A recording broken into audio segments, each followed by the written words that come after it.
Boa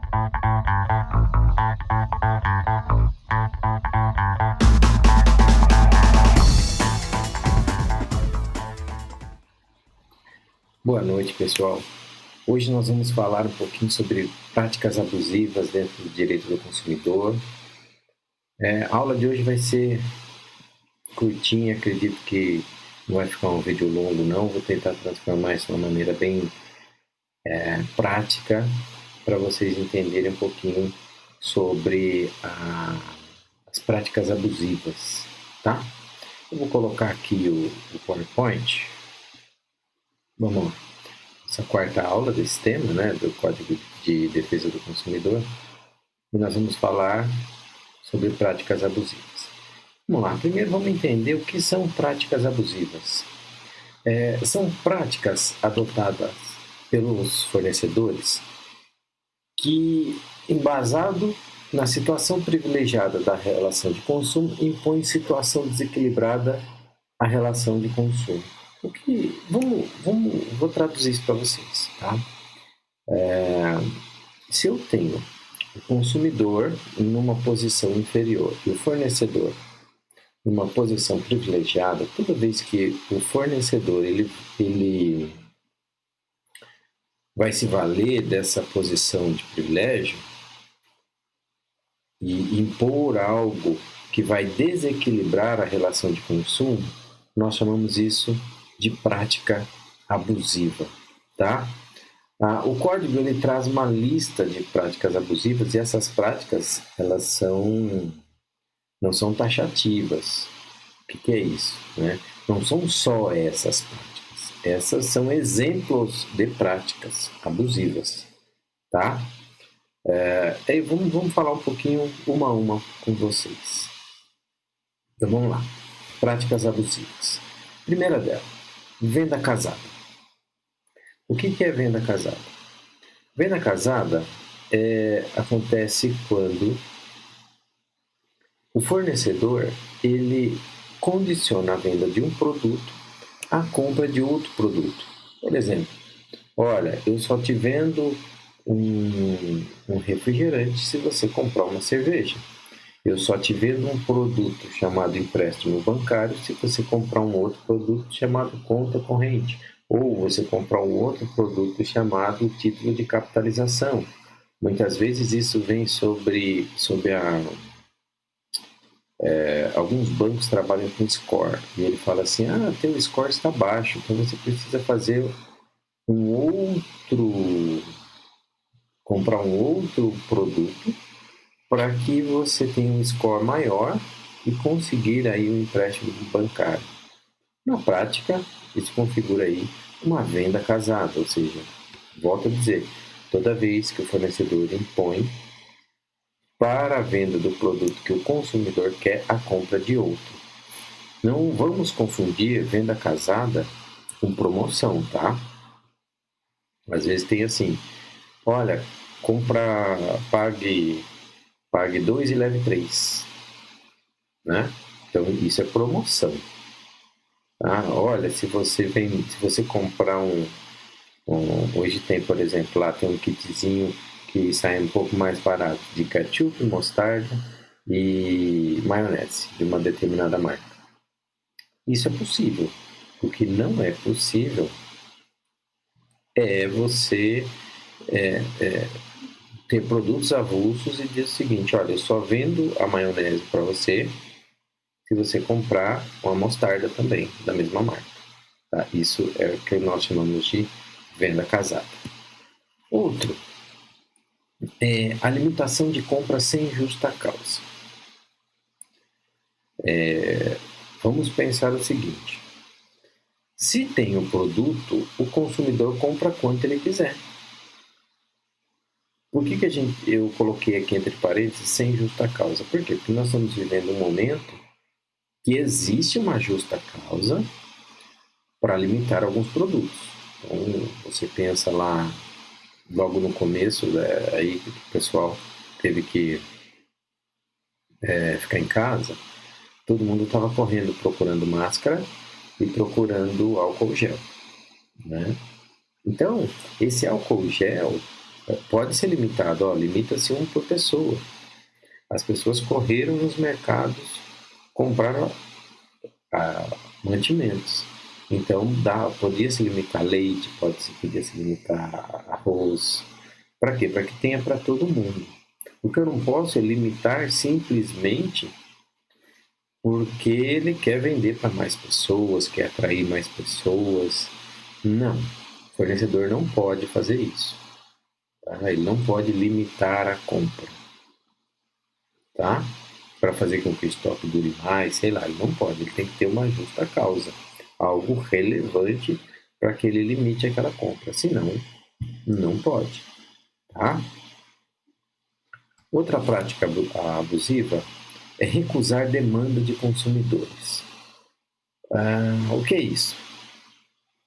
Vocês não vão lembrar, são jovens, mas aí na época do governo Sarney teve tabelamento no Brasil. E como a inflação era muito alta, os comerciantes não aceitavam vender pelo preço da tabela. Por exemplo, vamos imaginar hoje o arroz. O arroz hoje gira em torno aí de R$15, aproximadamente. Imagine que o governo coloque uma tabela dizendo que o arroz não pode ser vendido por mais que R$8. Né? Naquela época, o que aconteceu? Os fornecedores iam lá e não colocavam o produto a vender. Né? Porque naquela época dizia que o valor não compensava e tudo mais. De qualquer forma, se existe uma demanda, não pode o fornecedor segurar aquele produto, por exemplo, para cobrar mais caro depois. Vamos imaginar aí a própria questão do álcool gel. Veio a pandemia. Imagine um fornecedor buscando vender esse álcool gel no momento em que ninguém tivesse. Ele tira da prateleira o álcool gel. Aí, quando acaba de todo mundo, aí ele coloca o dele na prateleira para vender mais caro? Não pode. Tá? Então, na realidade, ele estaria se recusando à demanda do consumidor. Se ele tem que vender. Ele não pode esconder o produto. A ideia é essa. Tá? Enviar produtos sem ter sido solicitado pelo consumidor. Isso hoje está bem menos, mas já aconteceu. Por exemplo, o banco mandar cartão de crédito para o consumidor sem que ele tenha pedido. Esse tipo de coisa não é permitido. Tá?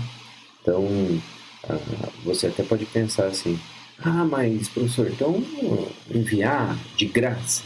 De graça ele pode enviar, tá? Mas desde que seja, vamos imaginar o seguinte, uma fábrica de refrigerante pode enviar para você, sem você pedir, um refrigerante de graça para você experimentar? Pode. Mas ele não pode enviar um refrigerante e cobrar de você. Então, ele não pode enviar um cartão de crédito que depois vai ter uma anuidade, que vai gerar uma despesa. Não pode. Não pode. A própria lei diz que se ele enviar, vai ser considerado algo de graça. Então, não precisa pagar. É para evitar exatamente a ação de empurrar um determinado produto ao consumidor. Tá? Então, não pode enviar nada sem que tenha sido solicitado. Outra prática abusiva é prevalecer da fraqueza ou ignorância. Aqui, a lei ela fala na questão de idade, na questão de social, na questão intelectual da pessoa. Então, eu não posso, por exemplo, querer vender um brinquedo para uma criança, me prevalecendo do fato dela ser criança, né? E dizer que aquele brinquedo faz aquilo que ele não faz. Isso, há um tempo atrás, existia nos comerciais, né? Por isso que hoje, quando você assiste um comercial de brinquedo, ele diz assim, Os movimentos são criados por computador. Tudo bem que fala rapidinho, mas é porque ele tem que deixar claro que aquele produto não tem o movimento que tem na televisão, né? Por quê? Porque do contrário seria uma prática abusiva. É você pegar alguém de pouco entendimento tecnológico e vender, né, algo tecnologicamente ultrapassado, como sendo uma solução tecnológica para a pessoa. Vou dar um exemplo para você. Alguém que não tem acesso à tecnologia, e você vender um celular ou vender um aparelho de DVD dizendo que é de última geração, né? A pessoa não entende. Ah, professor, mas isso todo mundo entende. Tudo bem, você pode entender, né? Mas será que se chegar para uma pessoa de mais idade, ela consegue entender a diferença que tem do celular A para o celular B, né?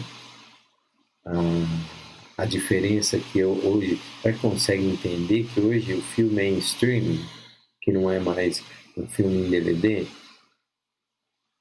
Não adianta falar em Blu-ray. Blu-ray foi uma tecnologia que ela veio para substituir o DVD, só que ela chegou no momento em que a internet estava muito forte, ela sobreviveu por poucos anos. Eu não posso chegar para uma pessoa que não tem essa facilidade com a tecnologia e falar para ela, olha, o Blu-ray é a última tecnologia, é a última invenção que teve para filmes em casa. De certa forma, não é mentira, tá? Mas já está ultrapassado.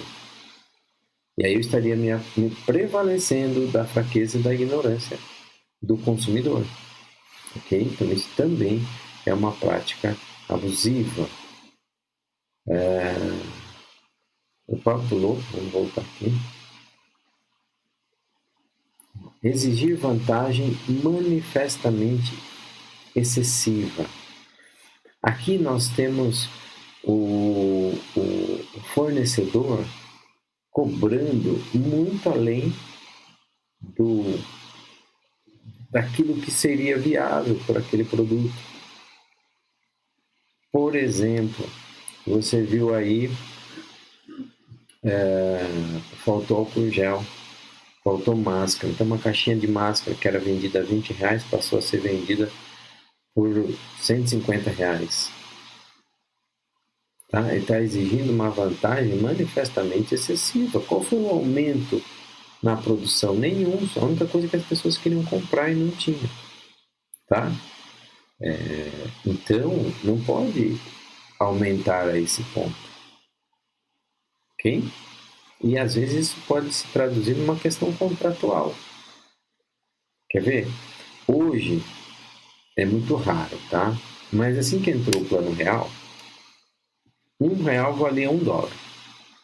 Na realidade, o RV o RV valia $1 e aí ficou um tempo nisso, então tinha Cruzeiro Real, o RV e o dólar. E passou um tempo, o real assumiu, saiu o Cruzeiro Real e o RV se transformou em real. Então na prática nós tínhamos um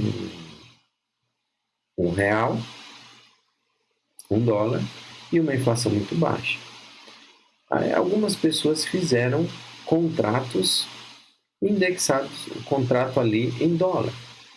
Só que passou um tempo, o dólar flutuou. E aquela obrigação que existia, a economia não flutua na mesma proporção que o dólar. Então, aqui na relação que estava equilibrada, ela desequilibrou. Passou a ser uma vantagem manifestamente excessiva. Imagine alguém que tinha um contrato de dólar em dólar agora, aonde você tinha ali um produto que custava, por exemplo, pensa numa parcela de $100 há 2 anos, que você tinha o dólar em torno dos 3 e pouquinho. Com $100 daria 300, 300 e pouco. Hoje o dólar está batendo quanto? Né? Salvo engano, já ultrapassou 5. Tem toda essa questão da pandemia, né? Então, uma obrigação de 300 e pouco passou para 500 e tanto. Né? Então, você passou a ter uma vantagem manifestamente excessiva, tá? Vamos lá. Seja curtinho, tá? Executar serviço sem orçamento prévio. Então, isso infelizmente é muito comum, até porque muitas vezes tem serviço que não tem como fornecer orçamento sem abrir. Mas ele tem que informar isso. Ele vai dizer o seguinte para você. Ele vai dizer assim, olha, para eu te dar um orçamento, vamos supor, o motor do seu carro quebrou. Para eu te dar o orçamento do que tem que fazer no motor, eu tenho que abrir o motor. Para abrir o motor, eu vou te cobrar X. E aí, a partir daí, se você quiser fazer o serviço, custa tanto. Se for o serviço A, B ou C, eu vou ver depois. Mas existe esse primeiro orçamento, ou seja, o consumidor ele tem que saber o quanto ele vai gastar. Nada impede, depois que abrir, ele falar assim, não tenho como fazer, fecha. Ele vai pagar aquilo que já foi previamente orçado, esse primeiro serviço de abrir o motor. Tá? A lei ela abre uma exceção quando a relação cliente-consumidor já autoriza essa prática, ou seja, anteriormente já aconteceu isso várias vezes, né?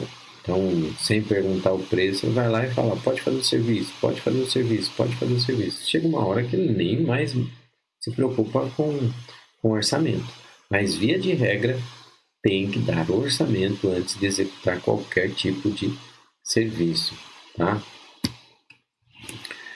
Colocar no mercado produto ou serviço em desacordo com normas regulamentadoras. Esse busca atender aquele princípio da prevenção, dentre outros, né? Mas principalmente aquele prevenção à vida, saúde e segurança. Por quê? Porque alguns produtos eles têm as normas que o regulamentam. Então, vamos pensar assim.